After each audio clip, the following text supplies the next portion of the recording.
જમ્મુ કાશ્મીરના રામબન જિલ્લાના ત્રિશુલ મોરા ખાતે ધોધમાર વરસાદના પગલે રસ્તો સંપૂર્ણ બંધ કરવાની ફરજ પડી છે। ધોધમાર વરસાદના પગલે કેટલીક જગ્યાએ લેન્ડસ્લાઇડ થઈ હોવાના સમાચાર પ્રાપ્ત થયા છે। રામબન જિલ્લાના ત્રિશુલ મોરા ખાતે કાદવ ધસી પડવાની જમીન શ્રીનગર જમ્મુ શ્રીનગર રાષ્ટ્રીય ધોરીમાર્ગ બંધ કરવામાં આવ્યો છે।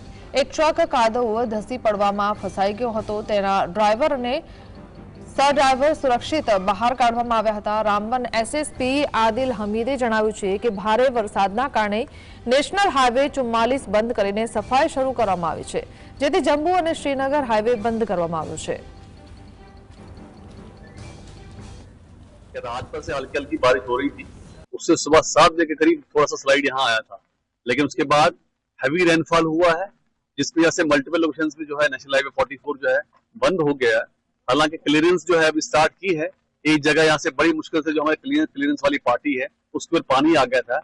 दे are safe but it will take time. Traffic Jammu भी रोका गया है, श्रीनगर भी रोका गया है, तो जो बीच वाला ट्रैफिक है उसको हमने सेफर लोकेशन पे लगाया हुआ है। जो ही क्लियरेंस होती है कोशिश हमारी रहेगी कि हमारी जो स्टैंडर्ड गाड़ियां उनको जो है क्रॉस कराया जाए।